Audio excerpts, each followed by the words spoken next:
And I'm Mark. And this is the #1 podcast in the world for 7 whole people. Yes, it's my brothers and idiots. Welcome. I think Frank almost forgot who he was. He did too.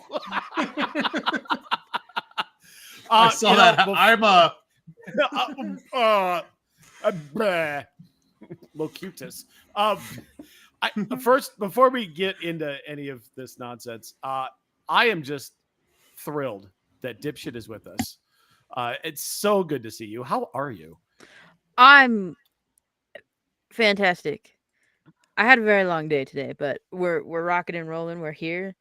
I didn't have to stay until 8 p.m. tonight at work, so it's glorious. It's glorious, and I'm so excited to be here to talk about pain and misery and pain and pain and pain. I mean, you said it.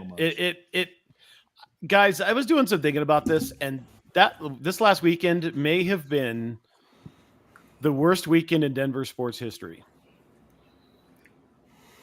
To lose 2 elimination games like that. Yeah. On I can back think to of back. a few. I can think of a few that would rival it. Raheem Moore is up there. Raheem the Dream. Yeah. Rocktober has to be up there. Yeah, the sweep, but that was the course of a week, right? I mean, this was a weekend. Roughly. This was 2 days of suck. I mean, 48, I think, is up there. The way that went. Yeah, I didn't go. Yeah, well. yeah. But I mean, this was 2 games. They were both elimination games. God, that just hurt. Like I literally couldn't listen to sports talk radio for 2 days. Like I just couldn't do it. Sarah wanted to watch the Nuggets post game. Like turn that off. I cannot listen to this. I just can't. I don't want to emotionally deal with this right now because it was just brutal. For those of you who are unaware, and all of those people on the internet, I deal with people on the regular, and they like to talk to me about sports. And my whole quote was all week when we were talking about doing the podcast today was, I don't even know if I want to do it. It's not going to be any fun. I know. We're just going to talk about misery this weekend, so it wasn't fun either. Yeah, and on that, we're not going to look. By the time you actually listen to this podcast, all 7 of you who may listen to this over the course of the next month, by the time you actually get to this, those 2 games have been broken down. The seasons have been broken down left and right, forwards and backwards, up and down. We're not going to do that. We're going to look ahead. We're going to go and look at what is coming up in the 2024-2025 season. We're going to look at what both teams are going to have to do, 1, with the teams that they have, 2, with the teams they're going to have, and the way that the events of the last, 5 days are going to impact those decisions. So we'll start, I think, with the Nuggets. We already know they've got the best starting 5 when healthy. And Mark, I think it's pretty obvious that they weren't healthy. I think it's pretty obvious they played too fucking much over the course of 82 games. And they're going to have to do something. What do you see coming up that they're going to have to do? Theories, conspiracy, or otherwise? What do you got? So I'm looking at the roster here. And we have it sitting in front of us, obviously, and the amount of money that's still on contracts and that kind of thing. There are some guys on this team that won't be here next year. And I think there's going to be some names that are going to break some hearts. And I think we are talking about at least one of the players that you mentioned saying that they're the best. One of these starters is not going to be here next year. I don't know if KCP is getting another deal. I don't know if they don't go ahead and try to get something back for Michael Porter Jr. Maybe he needs a fresh start somewhere. I don't know what's going to happen, but I don't think the starting 5 remains intact. And I know for sure that they're going to get some veteran bench depth. What that looks like, I have no idea. But they need somebody with some experience on this bench because Michael Malone doesn't trust anybody that doesn't have any. And that's kind of the way I'm looking at it. There's going to be some massive overhauls. I think it's going to be a bit of an overreaction because this team was so unhealthy. But I think you're going to see a lot more changes than what we would think. Tank? Yeah, I think it's 2 of 3 people are going to be gone next year. Just based on the contracts that are there and the needs that we have. Unfortunately, I do think KCP is going to be one of those, which sucks because replacing his perimeter defense is going to be just unfortunate.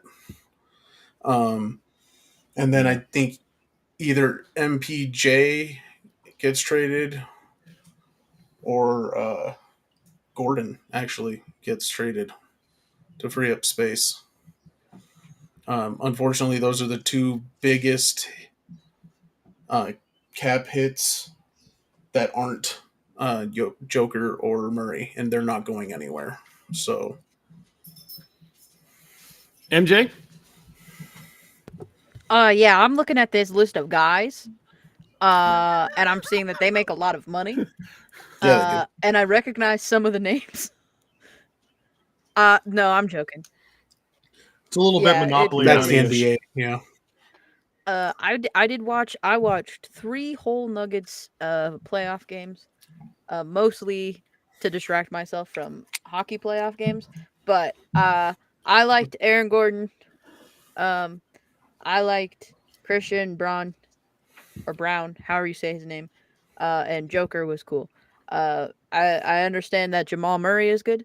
I don't think I saw KCP or MPJ in any way that I meaningfully recognized, which again, I am stupid, so don't take that with a grain of salt. The rest of these motherfuckers I don't know anything about. So I say we nuke the team and just keep those 4 and then try again. And MPJ kind of did disappear 5 out of 7 games. So that wasn't just you not seeing it. That was actively what was happening in those games. And to his credit, he did, tell the team that it was on him. He put the loss on him, and maybe that's a little bit unfair because it's definitely not on him. Malone should take a lot of this blame. Malone needs to take a lot of this blame, especially in Game 7. The way that was the whole second just half, ungodly just terrible, awful. But MPJ gets a lot more of this blame than I think he should because of circumstances, and I think he's matured a lot as a human and a lot as a player this year. I think he's redeemable, but I think they might try to get him off this team to get some other pieces that they can use for depth. So we all know KCP he's on a player option, right? And he's making 15 and change. Reggie's on a player option. He's making 5 and change. So there's 20 million right there. They're 22 million over the luxury cap, and well into the second apron. So there's a lot of stuff they can and can't do, or there's a lot of stuff they can't do because they're on the second apron in terms of trading, in terms of way trades are, in terms of player acquisition. I mean, the rules are ridiculous. I don't know if you guys have actually looked into what the aprons look like. If you're in the first apron, which they're 15 million above the first apron, you can't acquire a player through a sign and trade. You can't sign a player over the mid-level exception if they're waived during the regular season. And normally you can have salaries matched to about 125%, which means that, one team can eat 20% more of the salary than the other team does. That's 110%. And if you're in the first trade apron or the first salary apron, the second one's even worse. You cannot use a trade exception. You cannot use cash in a trade. First round picks for 7 years are frozen. So you can't trade first round picks at all. And if you're in the second apron 3 out of 5 years, you automatically move to the end of the draft.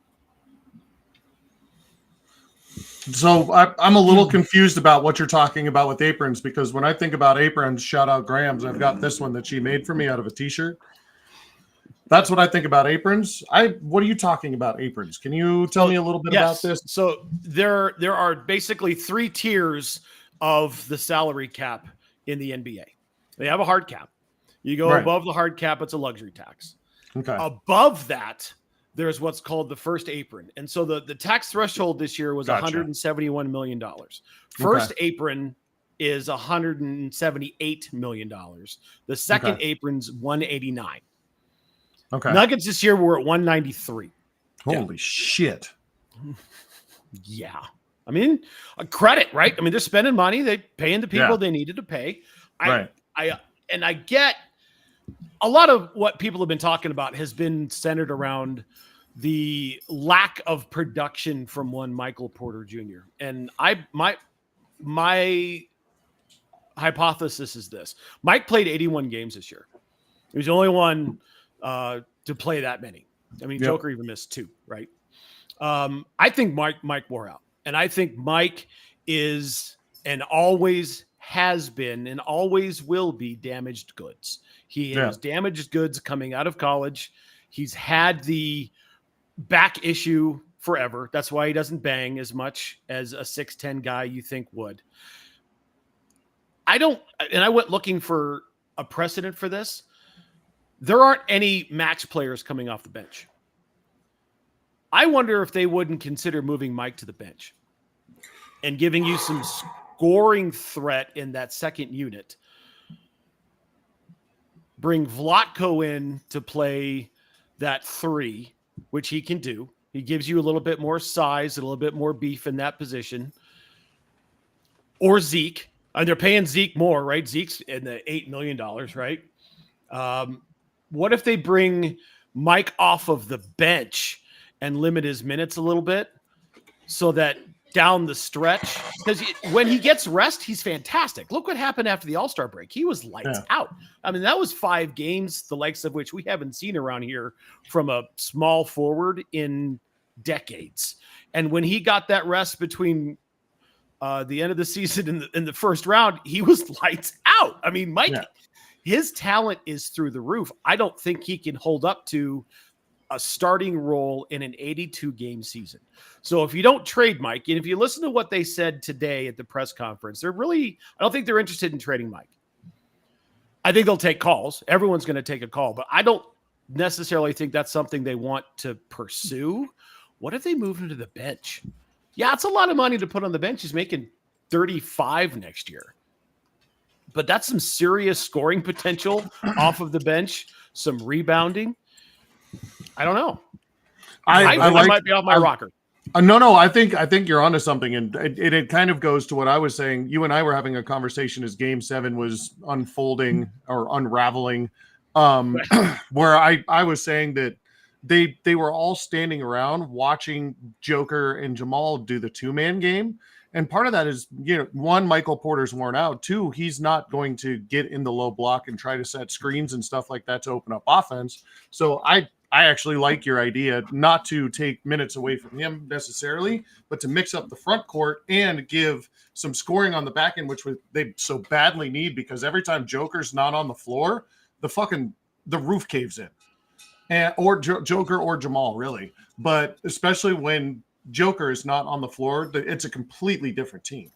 And they need an offensive punch off the bench. I actually like where your head's at there. I actually like it a lot, to be honest. And I don't disagree with what you're saying on, having him play off the bench, but it's hard to pay $36 million to a dude that's coming off the bench. That's a shitload of money. I understand that. Yeah. If you're going to keep him, though, I don't think he can hold up the starters' minutes. I agree. So if they're keeping him, they need to limit him. I feel like a shitload of money doesn't mean quite as much in a luxury cap system. Oh, fuck it. Whatever. Pay him $50 million. When we're over and can't trade for players, can't use first-round picks. Yeah, you're kind of stuck with him. Yeah, you're kind of stuck. Well, you're not stuck. Like, you can trade him, right? And you have to make the money match up. The other team, if you just move Mike, you got to get that salary to within about $32.5 million, right? So there's some players you can get. That's a lot of money. You can get a couple of guys for that, right? And there are people out there. There are people out there with some. I've been hearing a couple different ones, but I heard DeRozan again. Oh my God! I did hear DeRozan. Jesus Christ! Which he'd be good here, but damn, really? Yeah. I mean, I heard Buddy Hield. I heard Buddy Yep, Hield, Buddy Hield, as yep. as another one. I mean, there's offensive punch out there. What I really like about Michael's game is his length. We've covered nonstop and ad nauseum his defensive ability, and it's not that he's not willing. It's just he doesn't have the lateral quickness, I don't think, to be able to play solid defense on another 3. I mean, he's 6'10", for Christ's sake. But he does play defense. He had, 5 blocks in that series, 3 of them on Gobert. I mean, good God. It's not like he doesn't want to. So he's got the want to. But I think he wears out. And I think that the back is the big driving factor to that. And like I said, I went and looked. There aren't any bench guys coming, or any max guys coming off the bench. It's just not a thing. But what does Denver do? Denver does stuff that's unconventional. I mean, they play their starters into the dirt when nobody else does. They have a unicorn at center who is one of the greatest players of all time. I mean, he's on a list of 8 guys with 3 MVPs. Mm-hmm. The man is on another planet. So they need to add some bench depth, especially at the 5. I don't think AG playing the backup 5 is the answer. No. We have seen the last of DJ. I have a feeling DJ is going to retire. Yeah, I agree. I'm not thrilled. I'm not thrilled with Zeke. He's supposed to be that guy, but he's not that guy. I don't know what's going on with Zeke. Yeah. And they paid him this year, and it's like, come on, bro. Losing KCP is going to be a blow. That's going to be hard. That's going to be huge. Yeah. Defensively, I think you get, I don't want to say close, but I think you get in the neighborhood of KCP if you start Christian. Yeah, and especially in the lower, towards the basket area. Yeah. He's a natural replacement for that position. Yeah, and he's not as instinctual as KCP. I mean, KCP, he is as good at reading passing lanes as anyone I've ever seen. Like, how many times did he get a hand in the passing lane and it just turned into a transition dunk for somebody else? Right? Nobody does that. And even though they didn't realize it until it was way too late, he's one of the big reasons that the Lakers won that championship. Oh yeah, he was huge defensively. Absolutely. Right. So, I mean, you got to fix that. You got to address that. What is going on with Rocky, man? Oh, I think he found a squeaky toy. Can you? Yep. Yeah. It's like the old times, right? I mean, we got the whole new perspective here. I'm going this way instead of this way. Yeah, everything. I got my whole new rig. I think we're going to see a little bit more growth out of Julian Strother. He can hit a shot, and he can hit shots in bunches, so he can give you that streaky scoring punch. Gillespie, I think, can step into that backup point guard role because he's done it before. I mean, he's played big minutes when Jamal went out. I don't know what they do with anybody else. Holiday's gone. DeAndre's gone. Yeah, your second best bench player in the playoffs is off this team. Yep. On a terrible bench, your second best bench player is not going to be walking through those. Yeah. Probably not. Right. So it's big depth. It's big man depth. It's replace scoring punch. And then you have to solve the issue of Mike. And I think that's the key to the whole thing, right? I'm not sure what else they do, but they have to do something so they're not playing their top 5 all the time because they wore out. And they played, I mean, let's call it what it is. There's a reason why, and I may have actually said this to you, Mark, or I may have said it to the Queen Goon. There's a reason why there hasn't been a repeat NBA champion. It's hard. Because it's hard. Yeah. You play a lot of basketball. And then as soon as the season's over, you're off for 2 months and you're back at it again. Yeah. It just doesn't happen anymore. So maybe the break will do him good. I don't know what to do. I'm not sure. I'm a little worried, and you know me, I'll put a little tinfoil hat on this, just a little baby tinfoil hat, like a little top hat, just a little guy. If another season like this happens and it ends in disappointment and Joker is just frustrated and angry and, he can go just play with his horses and he might never come back to the States, Like, I don't see him doing that, but who knows if something like this happens again and he's just like, you know what, fuck it. I'm not getting help. I'm out of here. You know, this isn't I fun would anymore. hope not, but you could be right. It's his job. He has fun doing it, but it is his job, and he can go do something else if he wants to. And I'm hoping I'm wrong about that, but I just Well, there's that kind of an interesting option now that you would say it. I've kind of been sitting here thinking and looking at stuff. What about a trade with Chicago? MPJ and KCP for DeRozan and Caruso. You have to get KCP to pick up his option, and he's not going to do that. So you can't trade him. Right. KCP wants money. You could ask him nicely. I mean, you could ask him, but that's what do players do in their option year? They opt out. They opt Wait out. for money. Yeah. They opt out. Did you right? see? And Did you what's out guys see how much money the NBA is making every year with this new TV situation? there. Yeah, $8 billion a year. Jesus fucking Christ! Yeah, they're gonna It's opt not out bad. every year. They're gonna opt out. Yeah. Cap's going to go up another, 7-8 million. It's Boom, boom, boom. yeah, it's wild for 12 guys. Yeah, I mean, it's insane. $8 million a year. Right. Right. And the other thing we have to look at is after next year. So it's not a player option, but next year is the 24 to 25 season is Jamal's last season under contract. What do you do with Jamal? Is His he money. worth $36 million? I don't know if he is. If he's playing at his best, yes. Ah. If he's playing at his best, he's one of the top guards in the league. Agreed. But there is something to be said about playoff Jamal. And He's a riser in the playoffs.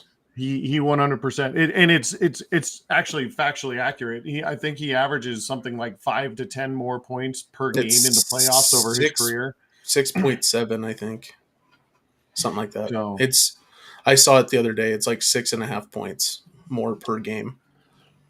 I mean, Neil Schroeder on Facebook says to sell him. yeah. I see you, Neil. Someone would buy him for sure as long as he's relatively healthy and plays like he has been the last couple of years. I could see it happening. I don't know. Like Jamal, there were some times in this last series where I was like, the hell is wrong with you, bud?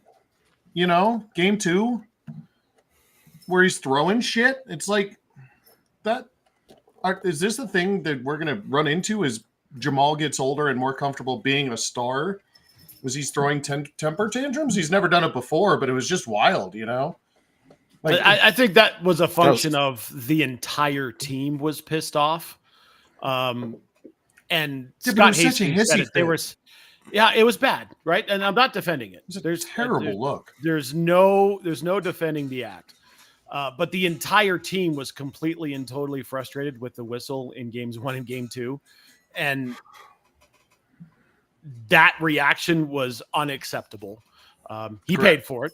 I mean, 100 grand's 100 grand's 100 grand, right? I mean, that's a good chunk of change for anybody. I don't care how much money you're fucking making. So, but that was the entire team was more in, like I said, Scott Hastings had mentioned it. They were spending more energy worried about the refs than they were worried about Minnesota. Yep. You're right. And that cost them at least game 2. I think they got Cost surprised in game 1 and game 2 and game 6. Yeah. Well, game 6, they just didn't show up. And yeah, game 7 was good until they folded, until the third quarter happened. Yeah. Until there was no bench movement, nobody doing anything besides Joker and Jamal. Until they figure out the third quarter, this team's screwed. Well, define. Okay, so Captain Hyperbole, define screwed. No, I'm mostly just kidding. But their third quarters are rough, bro. They've been not good this year. No, and historically, in like the last decade since Joker's been there, the third quarter's kind of been terrible.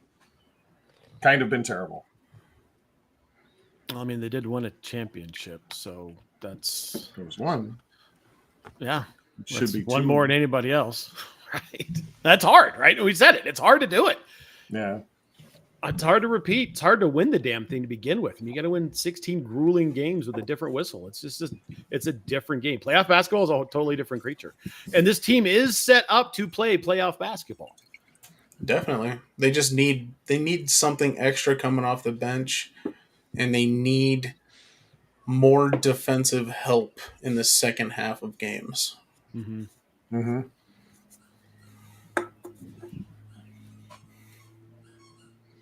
I would agree with Neil on that. They were tired. I don't know if I don't think they quit. I was more just saying about the the second comment there. He sits a lot in the third quarter for sure. And he plays the whole third, and then he usually sits the first part of the fourth. So he sits the first parts of the second and the first parts of the fourth. Yeah. And depending on how that 1 to 4 minutes goes, that's how long he gets to sit. Yeah.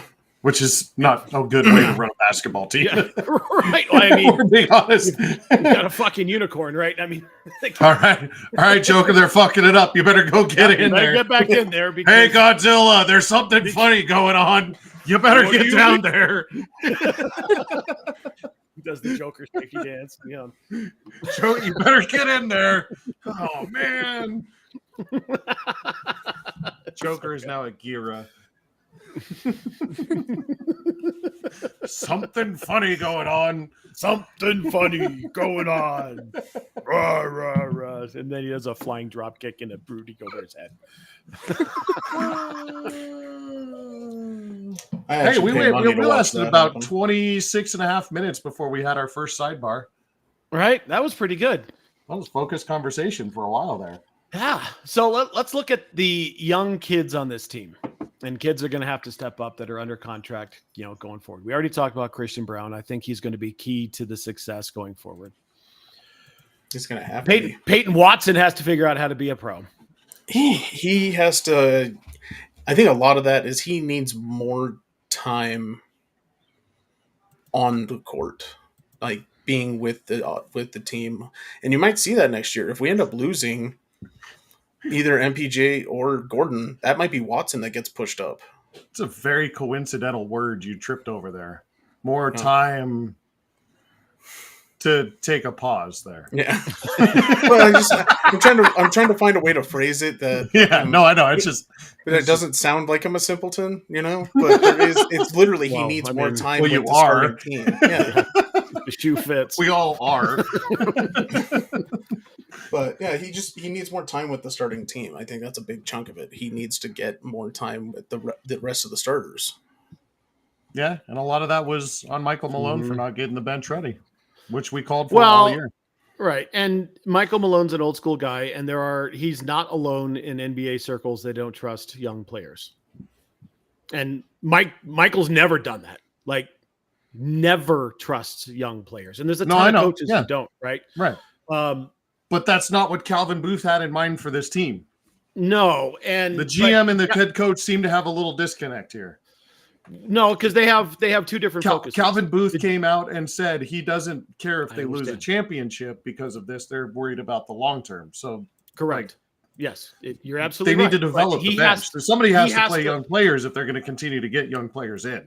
He has to look long term. Michael Malone has to look at today.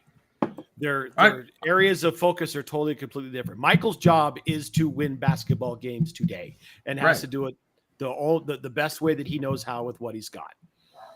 We know for a fact that when Peyton Watson was in the game, he was either spectacular or he was bloody awful. Yeah, or he was bloody awful, right? Yeah. We saw that with Christian Brown last year. Until he exploded in the playoffs, he was either really good or he was terrible. Yeah. I think the other one that we're really not talking about is Zeke. Zeke is supposed to be the guy who plays backup center. And he didn't play at all. He didn't play at all. I mean, he was getting garbage time minutes, and that was about it. So he's got to do something. Peyton's got to do something to earn trust. They've got to step up their level of consistency on the court whenever or however that may look, right? And then maybe you get a contribution out of Strouder as that 7th or 8th. But, I mean, you're losing a lot of veteran depth. Yeah. A lot of veteran depth between KCP, Reggie, and DJ. A lot of Your playoff your veteran vets, depth. your vets are all gone. Your bench depth's all gone, and you're missing a huge defensive piece. So Yeah. we'll see what's going to happen. Draft coming up. Doom and gloom. They're picking Bad 28, things. right? I hate. You know what I hate? I hate not knowing. Like when we won the championship last year, we knew we weren't going to be able to pay Bruce. We just knew that wasn't going to happen, right? And that, again, function of the salary cap. They just couldn't pay him what he was. And God bless you, Bruce Brown, for making what you made. Like, awesome. Yeah. Go get that bag, bro. Absolutely. You earned every penny of that. So I 1000%. don't fault Bruce for that one bit. But we looked at this team like it's the best starting five in basketball, just throwing some pieces. And you know what? They threw in some pieces and they were close. Right. But health had other things to say. And we said it coming in to beginning of the playoffs. If they're healthy, they'll win. Guess what? They weren't healthy. And they didn't. All right, let's move on to the Colorado Avalanche. Another press conference held today. Thank you, MJ, for fixing whatever I looked at. Oh, scroll down. You added something else. Okay, good. Oh, I can't read that. That is wee. It is very wee, but it's because you somehow found last year's cap friendly page or something. Holy buckets. Oh, yeah, it had Rijo on it. Okay. You had fucking McDermott on there. Yeah. I just want to be able to blow this up. Goodness gracious. Yeah. Control scroll. Yeah. That'll do it. Thank you. Yeah, there you go. So the Colorado Avalanche, another heartbreaking loss. This one hurt worse because I think they played great, especially that last game. I mean, they just couldn't solve the goalie. Hi, Sandy. Take it easy, They just couldn't solve the goalie. So we know what's coming up in terms of who they have, who they're not going to have, but there are definitely some questions here. MJ, you are our resident hockey nerd. What do you see that they're going to have to do here? Fucking get centers. Get a center. I guess it depends on how Landy actually recovers. Because in the presser today, they were like, Landy coming back. Haha. But I don't know if he's going to be able to take, like, 1C, like, minutes. I think that's a lot of that is going to be Colton. I do think they have to re-sign Middlestat and give him keep him on 3C and then put Landy 2C or rotate Middlestat and Landy 2C, 3C. Yeah. But they need some depth, preferably in the centers. They have negative any depth right now in the centers. Their wingers are fine. They have some good pieces coming up. They could probably afford to pick up some more guys. I would like to see Sean Walker back. Yeah, me too. I would like to see Jack Johnson nuked into outer space, preferably. Agreed. Fucking agreed, bro. If I have to see him posted up on the left side of the blue line, stop a puck, and then just fucking wing it in the general direction of maybe where the net might be, kind of, and then just immediately rocket out past him, I'm gonna lose my goddamn mind. I think Georgiev is fine. I think we do need to get a better backup. One, not even necessarily a backup, but like a 1B. Georgie, I don't think can handle the workload that they try to get him to run this past season. I think he needs to split that a little more evenly. Probably like, well, I mean, like there's some who can, like Shesterkin can. Bobrovsky kind of can. He's getting close. Vasilevsky can. But Georgiev is not one of them. He needs someone who can split the games more like 50-40 or 50-30, something like that. There's 90 games in hockey now, don't you know? I don't think Annunen is necessarily that guy. I think you can try to run him next year. Eustace, no. But yeah. Hopefully LOC come back. I haven't heard anything about his recovery recently, but I think the game plan was he's back by the end of the year. Choo Choo, I have no idea what you do with that. That's the tough one, huh? in the That's the presser, they said that they can't terminate his contract at this time. Whether that's they can't and they won't be able to in the future, or they can't right now, and maybe after the playoffs, after the roster freeze, that kind of stuff, maybe they can do something. I'm also not 100% positive on how his cap hit works at this moment in time. But he's out till November at the earliest, is what they were saying. So, that's your fucking one of your top line wingers that is completely unusable. He's not And- even on this list. He's yeah, not he is at rostered. the bottom. He's Oh, on the yeah, but roster. I'm saying He's he's- very bottom. He's at the very Oh, bottom there because he he's is. not Okay. eligible. So he doesn't. Oh, there he is. I was looking at the guys they had. Okay. So Yeah. I don't think that he counts until he comes back, and he's not eligible He for reinstatement for 6 months. Right, Correct. November. Yeah, he does not count against the cap until he gets Right. back. Okay. I honestly wasn't 100%. I lost track. I saw He's unpaid leave, unpaid suspension. Choo Choo gone and said, so is our playoff chances. Very good. Very Right. nice. So I guess we're literally- screwed now. Awesome. Fuck us. that- then. That ended up being the difference maker, I think. A lot of it. We had no offensive output once he was gone. Well, and it was just that I don't know emotional if they. thing, I too. don't know if they beat Dallas. I don't know if they beat Dallas They absolutely in a did seven not. seven There game was series. two even close with games though at the end there that they could have. Dallas the is a Avs better were team. so fucking gassed both Oh, the yeah. final Yeah. overtimes. Mhm. Like, as someone who was fucking You were dying there. like in there, we're trying to watch them. No shot. And I honestly, okay, I will say on my bracket, I am a homer. I had the Leafs and the Avs playing for the cup. But That's interesting. Because of But- course you did. yeah, because of course I did. I had abs But- and C's, so There was no shot they were going to make it through Dallas. I honestly don't think Edmonton makes it through Dallas. I think the Rangers beat No. Dallas. I think that is the only thing that may stop Dallas. They're the second best at absolute worst team in the league this year, at least in the playoffs at this point. I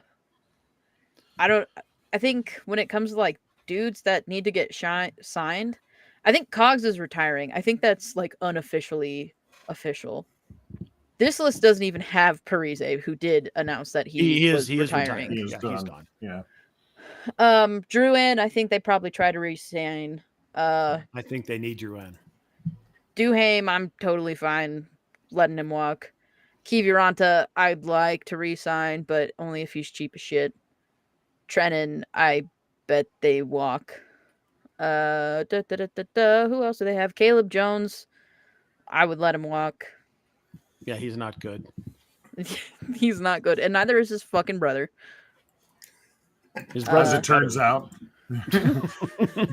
As it turns out, he was supposed to be really good and is Yeah, just he's not really good, but he's mid. all right. Yeah, He's making good. like he's making more than Makar, I think. Yeah, he's making a killing. He was supposed to be the truth, and he is not the truth. No. Anyway, yeah, that's what I think. Those are my things. Yeah. My other thing is that I want Mitch Marner on this team yesterday. Thank you. I can support that. I'll be all right. They did say in the presser today, Mark, that there were some injuries they reported on. I halfway expected them to say something about Mikko, and there still may be something to come out. I've heard some rumors that he was not well through the first 2 rounds of the playoffs, which really contributed to his goal scoring. Could have been just speculation, but they didn't announce anything. They did say that Lecky has a shoulder and has to have surgery. I have two. And One on each side. thank you, Shoulders. Captain Dumbass. And Middlestat was the other one, has a hip injury and has a hip injury, but does not require surgery. That's like lidocaine right there. That was a slow burn by Frank. I know. Let's dive in. It's like icy hot, man. It took a second to get all the way in. Had to Yeah, rattle they're- around before drop. right? Yeah. Mark, let me throw another hypothetical at you since I did so well in the last one. I think they have to trade Sammy G. And I think they have to trade Sammy G and hold on, MJ. Uh-oh. Hold on. I think they have to trade Sammy G and get bigger on the blue line and find offensive punch somewhere else in their top 9 forwards. MJ. Yeah, I want to hear what she has to say because Yeah. A, he's got a modified no trade. B, no one is taking him with that injury history. C, where are you gonna get he's still really good. He's not like the big guy that you're looking for, and I think you can pick that up for cheap without wasting Samuel Girard. I don't think I don't think you should trade him. I don't think you do. I don't think the think Avs say no. I think that he would say no in a lot of cases. So how modified is the no trade? I will investigate. You continue. Okay, talking. you take a look. it's He's interesting. It's interesting. He's a forward playing D. Yeah. I mean, talk about a guy being out of position. Here's my problem with Sammy G. When you get into the playoffs, it's a much more physical game. Much more physical game. And he just doesn't have the stature to be able to stand up to that kind of punishment, especially when you're playing the Dallases and the Edmontons and the Vegases of the world. And he's making $5 million. He's being paid as a forward. I would like $5 million too, but I would take one of those $1 million. Right? Maybe if you call him and ask him. All right, so he's on a 9-team list. So there are 9 teams he could go to. Mark, what do you think? No, I mean, other way around. Sorry, the other way around. There's 9 teams he can't go to. Oh, well, that's even better. Oh, okay. I mean, I see what you're saying, but I don't think I don't know. There's a lot more room on this roster with all these people that are fucking getting jettisoned into space. You can go and get somebody and keep Sammy G around. I don't know. I like when he's on the ice, it adds an element that opens up where like sometimes you can ignore one of the other defensemen. You kind of have to keep an eye on him, and I know you have Cale Makar, but like it just adds another piece that you have to keep an eye on. And so I feel like that two-way weapon is, he's what you call out of position, but it's nice to have some offense from back there too. I don't know. I'd want to see the trade. I'd want to see the trade before I'd say yes. Yeah, it would have to make sense. I'm not saying just offload him for. But like just looking on this list and seeing all the UFAs on here, the roster is going to be completely different next year, anyways. Like it looks like we're turning over like 30% or more. So I don't know. I don't know if Sammy G's the issue when you're already going to fight with some continuity on your roster with this amount of turnover you've got already. I don't know if Sammy G going away is the play, but I'd like to see the trade. Yeah, I'm not saying you dump him for a stinky hockey bag and 3 sticks. I would dump anything for a stinky hockey bag. Those things are stinky. Nothing worse than hockey sweat. Ugh. Tank, what do you think about what's going on here? Switch him to forward. Switch his position. Fill in his space and switch him. This shit. Yeah, switch him. Mighty Duck shit. Might as well. Hey, if he's ineffective at what he's currently doing and you can't get rid of him, put him somewhere where maybe he can be beneficial. Then you're paying a guy more than you pay Arturi Lehkonen to give you far less offensive punch. Just try it out. I like what happens. I like him on the point more than he's far more effective out there.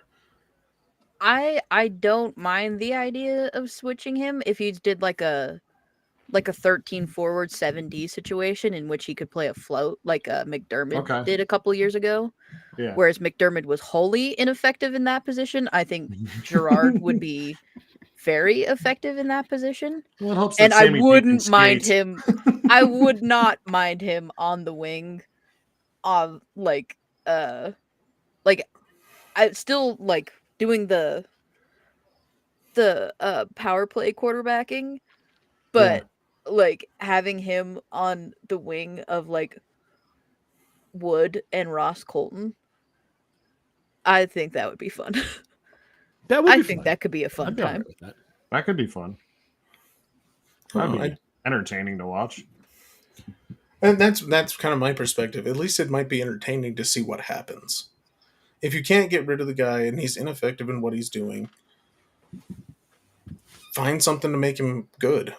Find some way to get some of that money back that you put into him. I don't know.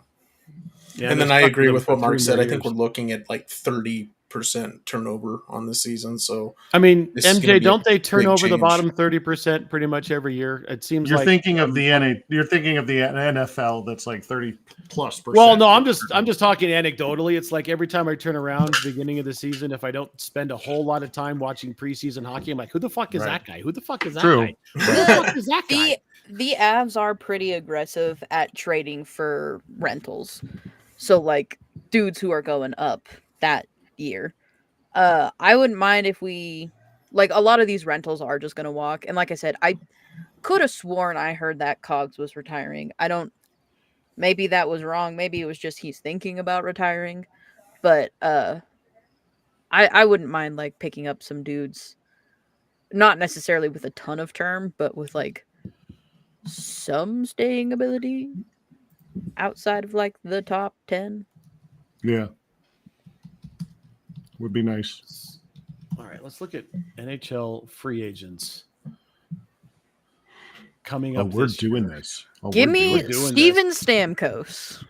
You know what? I wouldn't be fucking mad at go. Steven Stamkos, even That's though he's gonna show. 106. He's been playing forever. Steven Stamkos 4C. Let's fucking go. I'd be all right with it.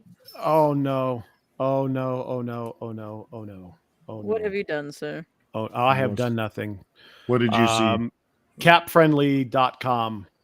The per stats, and I don't know how they have this ranked, but the number 8 free agent coming out in the 2024 class is a serial eater, Tyler Bertuzzi. Yeah.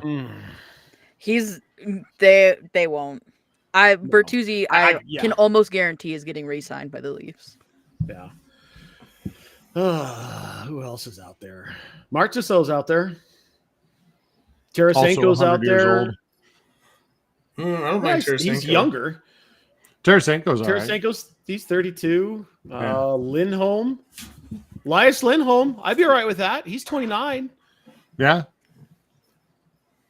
That'd be pretty splashy. Be nice to have another Viking run around on the second line. Why is Nikita Zaitsev number 22 on this list? What in the absolute fuck? Neil knows what's going on. You're absolutely right, and that's why it's important that Michaela That's has why to I said, oh, no. This is why it's important that they re-sign him in Toronto, because then Michaela has to root for a Bertuzzi, and I know that part of her dies every time she has to do that. And it just eats her up inside.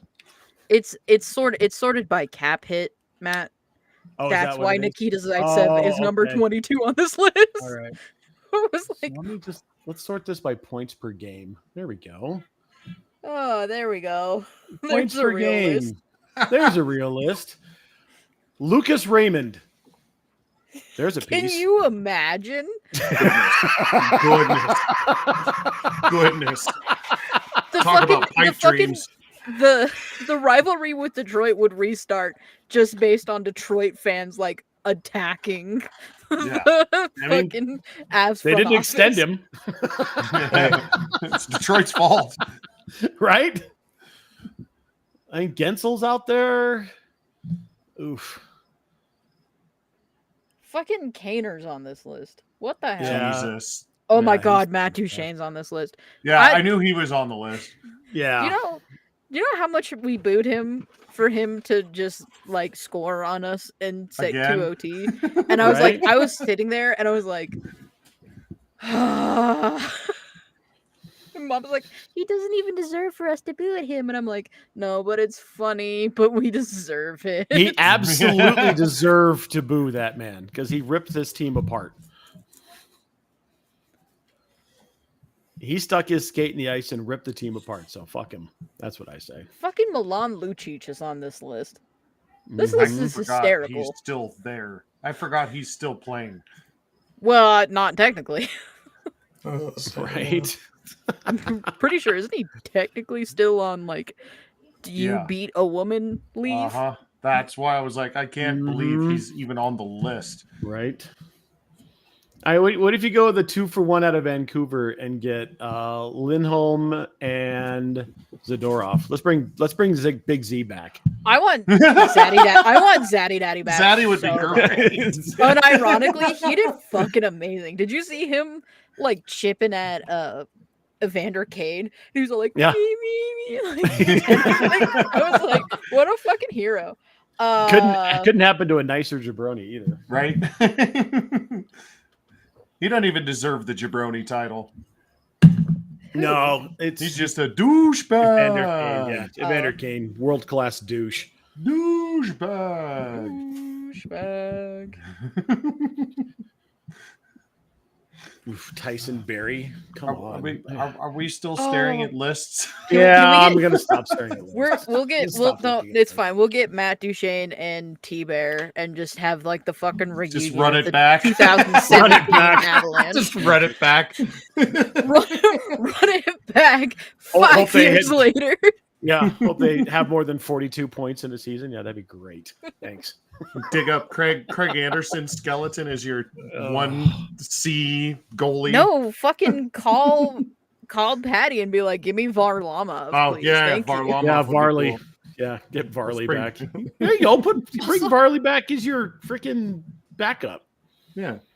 He was good this year, which He was was. shocking to me. But I don't know if some of that was Patrick Waugh being like, you suck less this time. Pet.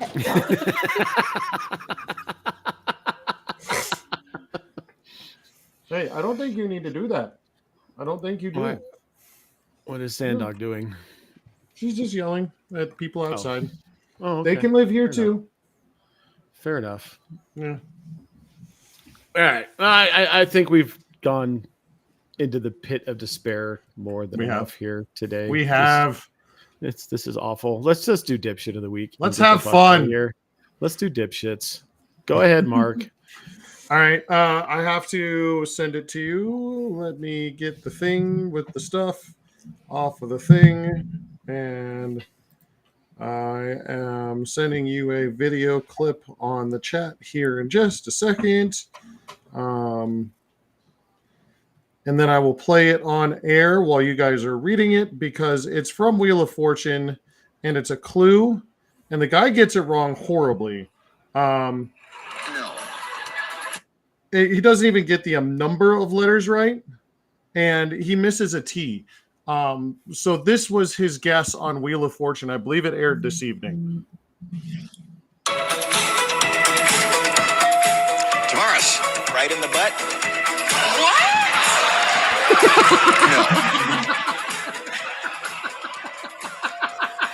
Oh, This is the best. Yeah, that's wow. Right in the butt. So Tavares, who was on Wheel of Fortune on episode 7,999 of the run of Wheel of Fortune. It's one of Pat Sajak's last episodes, thank God. And we get right in the butt as a guess. So Tavares, thank you. Oh my Thank you. You are my God. dipshit of the week. That was fantastic. Can I throw you back to some old school television history? What that reminds me of? Remember the Newlywed Game? Yes. Way back in the day. So there was this there's this redneck couple that were on there. And the question was, what is the weirdest place that you've made whoopee? And, they have to write down their answers and they put the answers up. And the wife put up in the car. And the husband said, the host was Bob Eubanks. He said, "In the butt, Bob." That went out in 1970s television on a Monday afternoon, and it was glorious. In the butt, Bob. In the butt, Bob. 40 years later, we've gone full circle. That's fucking awesome. Right in the butt. Right in the butt. MJ, what do you got?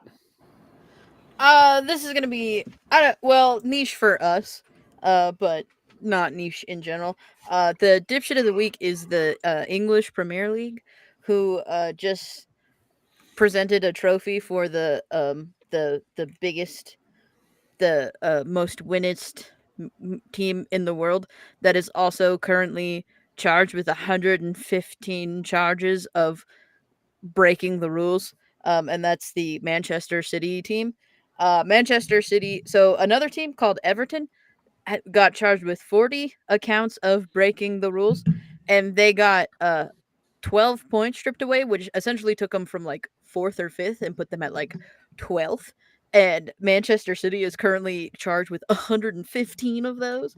And they're like, okay, well, you'll win this season because you have the most points, but just know that you will be playing Sunday League next year. Like, not even fucking close. So at least this time they didn't let the CEO give the trophy to them like they did last year when they were like, this doesn't look sketchy at all. And it did. It looked very sketchy. Anyway, I'm so tired.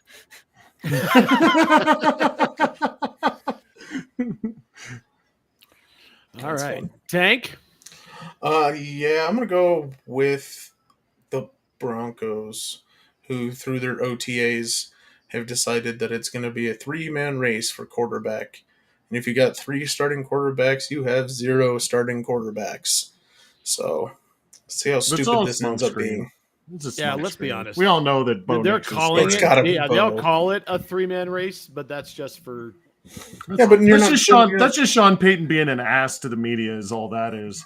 Yeah. It's literally they just have find it irritating. Everyone said that because today was the first. Okay, so if we're gonna go down that path, and today was the first day and the only day of this group of OTAs that the media was allowed to film, which is why we know about all of this. Yeah. So we don't even know if this is what really happens in practice, but this is what they saw. Also, Greg Dulcich wasn't there. He was there. Again. He was on the side. He's on the sideline. Yeah. And apparently, what's the other guy's name that's there? Lucas Kroll. Is that him? Apparently, he was lights out. And that rookie running back is probably going to be the starter. That kid from Notre Dame. Oh, Estime. Oh, yeah. Estime apparently looks like the truth. Yeah, and apparently he looks like the truth with his shirt off too. From what I understand, he looks like the guy is intimidating thing you've ever seen. Yeah, dear God, like rivals. Guy is man Davis. Yeah. Because I remember the Vernon Davis when he did the shirtless shit, and I was like, that is a fucking human right there. And Mark and I. So let's go in the Wayback Machine. A bunch of years ago, Mark and I went to training camp, and it was still in Greeley. Oh, and we saw Shannon Sharp with his shirt off. Oh yeah, that guy is yoked. Dear God, his calves look like 2 goddamn pomegranates nestled up against each other that just didn't move. Like it's like a well roasted leg of lamb on each end of his foot. Yeah, dear, it was insane. Yeah, but if you don't think Bo Nix is going to start, then yeah. But I agree. I just think it's stupid for them even proffering up the idea that it's not going to be Bo Nix. We know that's what's going to happen. Yeah. You have to play the game. Yeah, you have to do that. I've got 2. I've got an honorable mention. My first honorable mention, and these actually could go either way. Austin Rivers came out and said, football players couldn't play basketball. Yeah, dumbass. Come on. Yeah, dumbass. Give me a fucking break. Basketball Pretty players. sure several football players did play basketball. I believe what was the exact quote? There are 30 NBA players that could go play in the NFL. There are not 30 NFL players that could go play in the NBA. He's an idiot. Which is fucking stupid. I think that's the exact the ratio's opposite. not even right. The ratio's not even right. Like we're talking about a 12-man team versus a 70-man roster. Like it's a completely different thing. Yeah, no shit. But my true dipshit of the week are the people who run the sports department at Turner. These people they are in jeopardy of losing a sports institution just because they decided they wanted to have college football. We are in danger of losing NBA tonight because TBS and TNT may not have basketball next year because they're not going to pony up the money for it. I don't know if you've had a chance to go and read or listen to what Charles Barkley had to say on the Dan Patrick show today. He did not hold back in true Charles fashion, and I love him for it. Yep. Let me just explain something to you, Turner Sports Division. You've got programming for 7 months of the year, 4 nights a week. And you're going to give that up for Saturday when you're in competition with everybody else. That doesn't sound like a good business decision to me. Why are you breaking up the best show on television? Right. Well, it Literally makes everybody no else sense. is trying to do what you're doing. It makes zero sense because TNT and the NBA has been a TNT seller forever. What else are you watching on TNT? Maybe some people are turning I was in just to going to watch say reruns of Supernatural and as somebody who AEW opens a wrestling. bar, as somebody who opens a bar, it's either because it's on Supernatural at or 8 Charmed. o'clock in the morning. Yeah. It's either every time I turn on the televisions in Yeah. the morning, I'm like, you motherfuckers couldn't change the TVs. It's either Supernatural or Charmed. That's all. It used to be TNT Buffy, has. and now it's Supernatural. And Yeah, Charmed. like that's it. that's it. the main reason that TNT gets any audience is because of their NBA programming. So it's just insanity. I mean, I guess they could dump it all into wrestling and see if they can get 1 million viewers a week on that, but AEW. yeah. Yeah, not so much. That's bringing in 1/10 of what you're getting for the NBA audience. So what? Not why fuck nearly as around? inclusive as there's Yeah. the basketball audience is far and away wider than the rest Oh, of the for obvious reasons. And I get the numbers game, right? Because there are far more people who watch college football than watch professional basketball. But there are only so many games. Yeah. And there are only so many times that those games are played.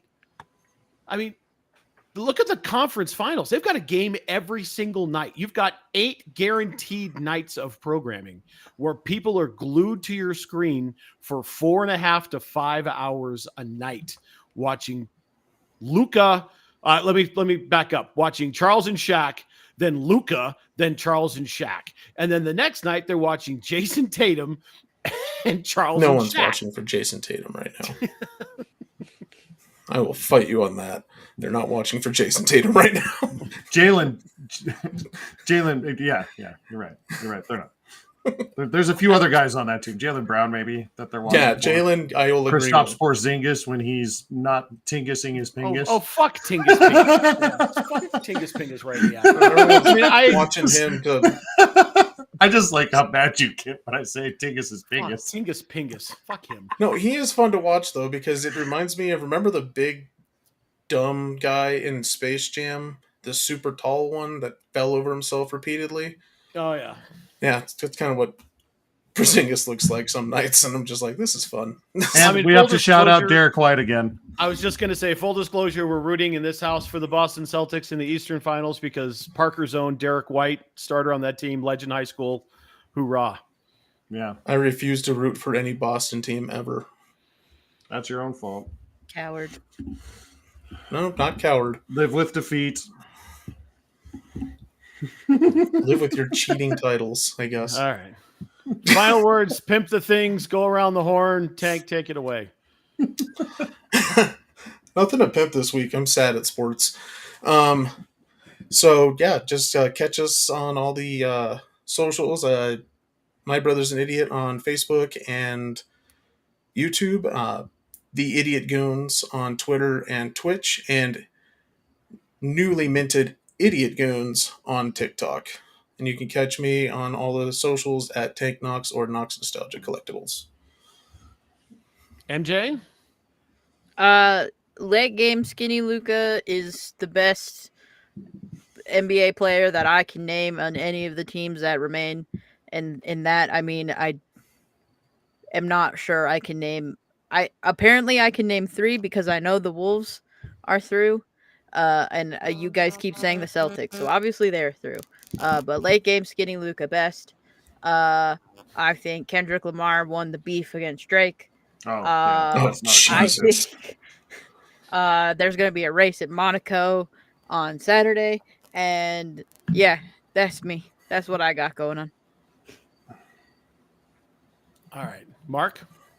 Yeah, going to be some fun stuff coming up on, my not my brother's an idiot, but the nerds that know. We did a little bit while we were driving talking about the new Doctor Who stuff.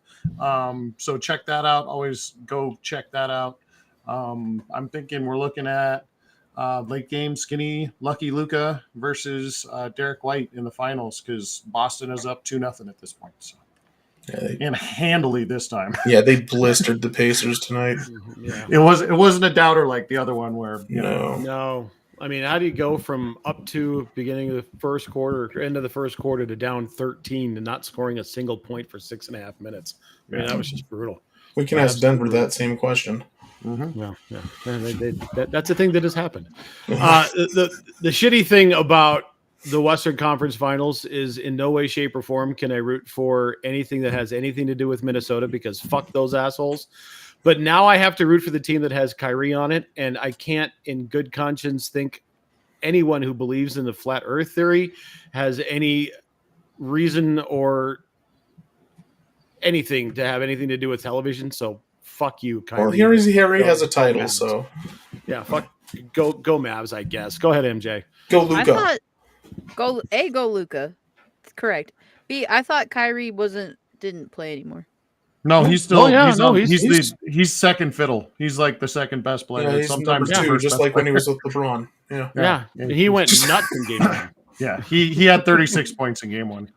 Yeah. So he's doing quite well, actually. And I have an idea. Maybe we can get Gene Mingo on and talk about if he believes in flat Earth theory or if he's correct. 2 out of 5 on that shoehorn. That was a rough one. Buddy. I almost forgot you, Gene Mingo. I'm sorry. Make sure you catch us on all the socials, Mark's Twitch, Twitter, and socials? TikTok. Socials. Not even drinking. Socials. Twitch, Twitter, and TikTok are at Poffle Time. My Twitch, Twitter are at Poffleuppagus. You can find me on TikTok at King Goon Smoke. For the absent Mutie, we love you, Mutie. We love you, Mutie. We did cash, by the way. Milty did. ran the numbers, and we bet $100 and won 114. Correct. Oh, that's not bad. Yeah, a little bit Yeah. back. Yeah, so we'll That's just a win roll in that my all- book. We're just going to roll that all over into the Belmont. Yep. bet the Belmont for free. That is Let it what ride. we're doing. For and again, dipshit, welcome back. Thank you. Thank you. Good to see you. For dipshit, Tank, and Captain Dumbass, this has been My Brother's an Idiot. I'm the King Goon. We'll see you next time. See ya.